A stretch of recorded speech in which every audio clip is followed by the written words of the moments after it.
This book may not be a bestseller, but devouring its contents is a gentleman known as Andy, Handy Andy, a jerk of all trades, about to tackle a lathing and plastering job.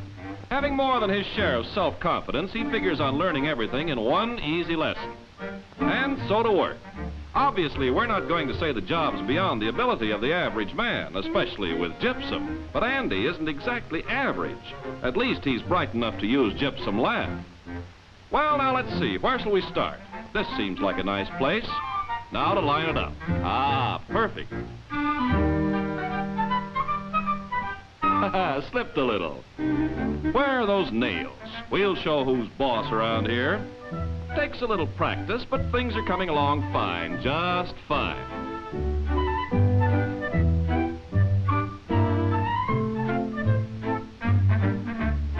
There, you little nail.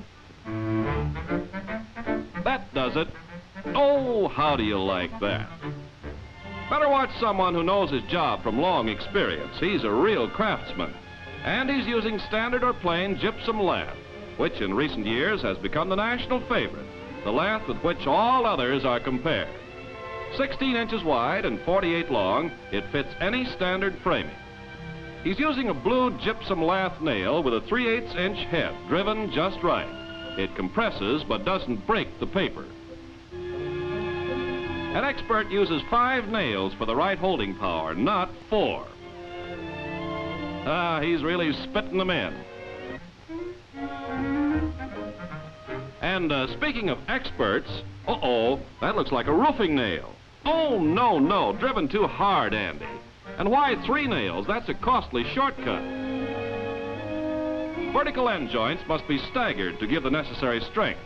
So by scoring with the hatchet blade, then snap, another snap, a clean, fast break, thanks to long research that developed the special gypsum core and the unique properties of the paper that envelops it. Both must conform to high standards of strength, and when the wet plaster is applied, the tiny gypsum crystals must permeate the paper to make a strong and lasting bond. Well, it looks as though our scholar is making progress too. Of course, he has the plaster side of the lath against the studs, but maybe we're too critical. Well, have to get rid of that somehow. So with a trusty blade, a healthy slice, and beautifully done. The edge may be just a trifle ragged. The piece that was cut off to stagger the joints is not discarded. It fits this 16-inch space perfectly. That reduces waste and conserves man-hours. Complete coverage and close fitting is important, as around this light switch. He carefully scores the paper around the opening.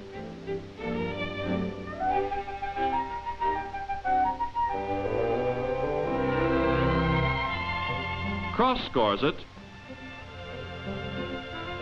and taps out the core. A perfect fit and easy to plaster over. Now, another old master shows his stuff. If this doesn't crack the plaster, it isn't Andy's fault. With gypsum lath and know-how, curved surfaces are taken in stride. With framing that provides proper support for nailing, the lath is scored at intervals to accommodate the curvature, whether it be gentle or sharp.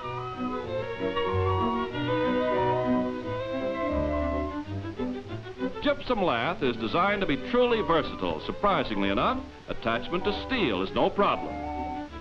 Even unusual jobs like this are quickly done. And what could provide a more suitable plaster base for such a job?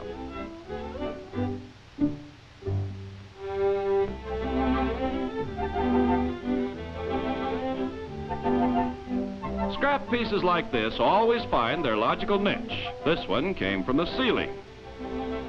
The curve is scored on the back, then on the front face. A master craftsman and a perfect arch. Any movement or vibration of a building creates unusual strain at corners, so they are reinforced with cornerite. It is stapled or nailed to the lath, never to the framing. Exterior angles are reinforced with metal corner bead, nailed into the studs. Its edge also determines the plaster thickness for the two intersecting walls. Well, here's the architect. He rigidly inspects his lathing and plastering because he knows that the finished walls and ceilings constitute about 70% of the visible room. They must be pleasing and enduring. But a beautifully decorated surface can be no better than the lath foundation, and errors are easily corrected now. End joints are staggered, laths are held in moderate contact, and solid against the framing with 5 nails, neither under nor over driven. Wall strength is vitally related to plaster thickness, so he measures the wood grounds placed around all openings and at the base, as well as corner bead, to assure himself of the full 1/2 inch plaster thickness so necessary for lasting crack-free walls.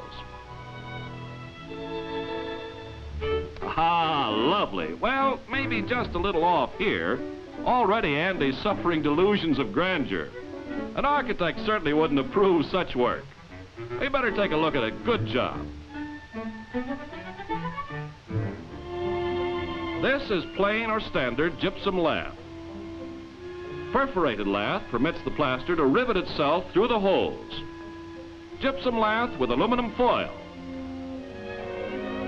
Looking into the wall from the outside, we see the aluminum on the warm side of the wall. This animation visualizes an exterior wall on a cold day. The clouds represent the invisible but ever-present vapor or humidity in the room, so essential for healthful living. But it tries to escape to the cold outside air. So much of the vapor passes through the wall, and upon reaching the cold wall exterior, condenses into water and often freezes. It causes dampness that rots lumber, damages interior decoration, and peels outside paint. Obviously, the vapor must not be allowed in the stud space. And so aluminum foil gypsum lath is used for insulation. Enough gypsum lath is produced every day to build 1,500 homes or apartment units, because builders recognize it as practical and versatile, economical in material and labor costs, and finally because it reduces plastering costs. Yes, good plastering is economical, and this is one of the essentials, the proportioning of sand and plaster. With water in the mixer, the plasterer adds half of the sand, or 7 shovels, for this first coat. Then the 100-pound bag of unfibered gypsum cement plaster, a high-strength plaster for use with aggregates. Then another 7 shovels of sand, making 14 in all. Since a number 2 shovel carries 15 pounds, that's about 200 pounds of sand to each 100 pounds of plaster. The only correct mix for the first coat over any lath. 14 shovels of sand to each bag of plaster. We depend upon the base coat for the strength of the plaster job, and 1 added part of sand reduces its strength as much as 50%. But that mix can be expected to endure the life of the building. Good plaster doesn't come by accident. Years of research have developed a gypsum plaster for every purpose, properly conceived and precision made. Clean washed sand is mighty important to the strength of the plaster and should be tested for loam, silt, and clay impurities. The hand test reveals none of these adulterants. But here is dirty sand that may reduce the plaster strength as much as 50%. Or shake a bottle containing sand and water. Let it settle. The murky water and a layer of sediment over the sand are adulterants that make it unfit for plastering. Under a magnifying glass, properly graded sand looks about like this. The small particles nestle between the large ones. So when gypsum is added, each and every particle is completely coated. That makes strong walls. But with sand particles of uniform size, large voids are inevitable between them. And even though the correct amount of gypsum is added, there wouldn't be enough to completely coat the ungraded particles of sand. Back to proportioning. This is good sand, but with insufficient gypsum, too many shovels of sand. The result is weak plaster. This is the right plaster for faithful walls. Clean graded sand, properly proportioned, and thoroughly coated. Now Andy, the learned plasterer, shows exactly how not to do the job. The book said this is done next. Sand grading was a rather dull topic, so he skipped it. Now, a few rocks must be removed.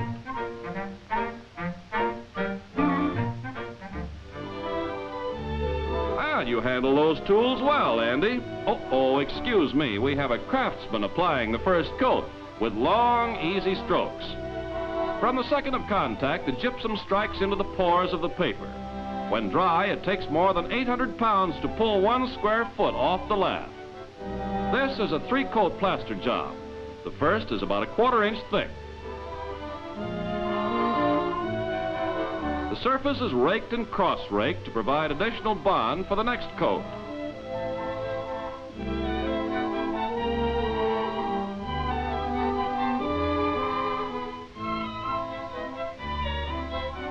Because of the extreme suction of the partially dry first coat, the second is mixed with 3 parts of sand to 1 of gypsum.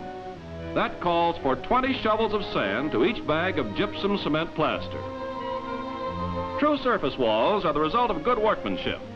Having accelerated the set of the plaster, a dot is placed near the corner by this expert, and with a level, he plumbs its surface to the base ground below.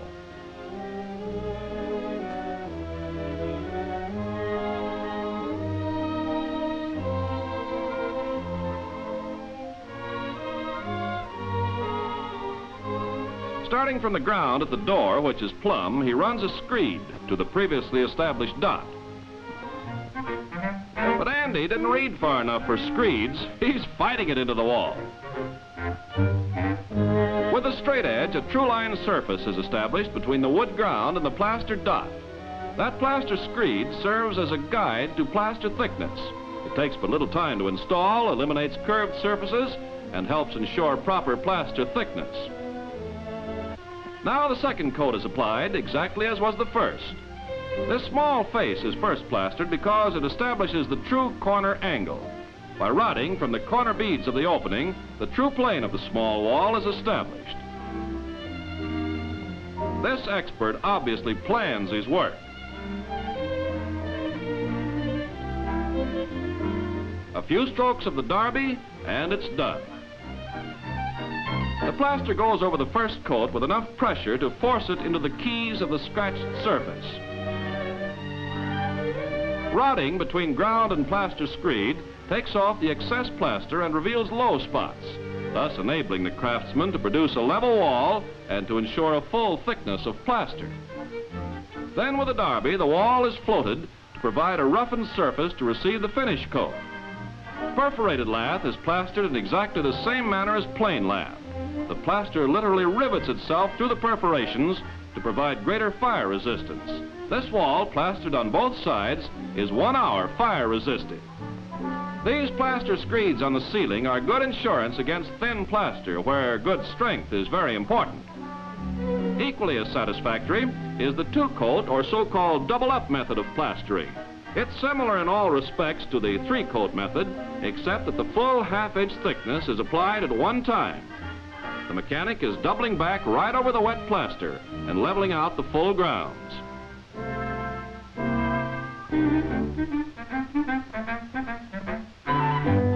Yes, Andy's still at it. The plaster's getting harder every minute and heavy as the mortgage on his dream house. Or should we call it Nightmare Manor?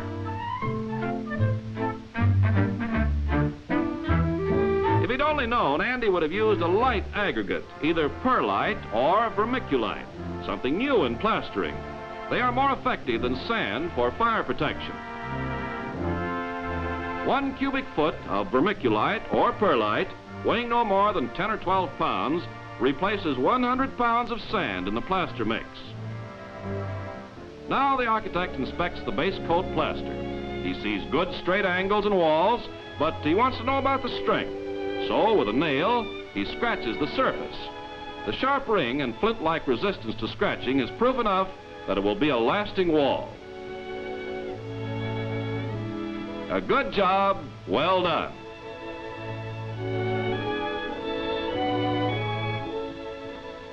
Oh, what endurance. There's nothing cheap about Andy, so he uses plenty of sand, with this sad result. That's lime putty, either hydrated or quicklime soaked to a smooth putty. There are many good finish plasters, but white coat consisting of lime putty and gypsum gauging plaster is widely used because it's an ideal base for decoration. By itself, lime doesn't set. Furthermore, it shrinks upon drying, so we add gypsum to give it strength, and the gypsum sets before the lime can shrink. When the lime putty is formed into a donut ring, water is added, and then the gypsum gauging plaster. But the amount is the important thing. It's easy to remember: 25 pounds of gypsum gauging plaster to 100 pounds of lime putty. That's 1 hodful. The mix is thoroughly kneaded and blended to avoid streaks and lumps of ungauged lime that would shrink on the wall. A thin coat is then scratched hard into the partially dried base coat. It's so plastic that long sweeping strokes can be used. After the first application is taken up, he trowels on a leveling coat. This is the final finish. The surface is left as smooth as possible with the trowel. Just before the gypsum gauging plaster begins to set, it should be troweled hard and brushed, using water on the brush. Finally, it's slicked down with brush and water to a shiny, smooth surface. To be brutally frank about it, Andy, your work lacks a certain something. Brains, maybe. Congratulations, a complete fiasco. Gauging plaster would have prevented this atrocity. Well, Andy's smart enough to know when he's licked, so he asks the expert's advice with a little double checking on the QT. That ain't the way the book says. Ah, phooey, let's get down to business. With gypsum and a real craftsman, any job's in the bag. This distinctive game room is the result of expert craftsmanship and well-engineered materials. Gypsum finishes make possible decorative treatments of endless variety. Each finished wall is backed up with the strength of gypsum lath and plaster. And remember, gypsum is fireproof. Wood framing is protected while the gypsum is slowly and completely calcined, a vital safety factor in huge and heavily congested structures. Charming homes like this are equally safeguarded. Harmonious surroundings of every style are achieved by architects and decorators throughout America, utilizing gypsum to add a magic touch of beauty for gracious modern living.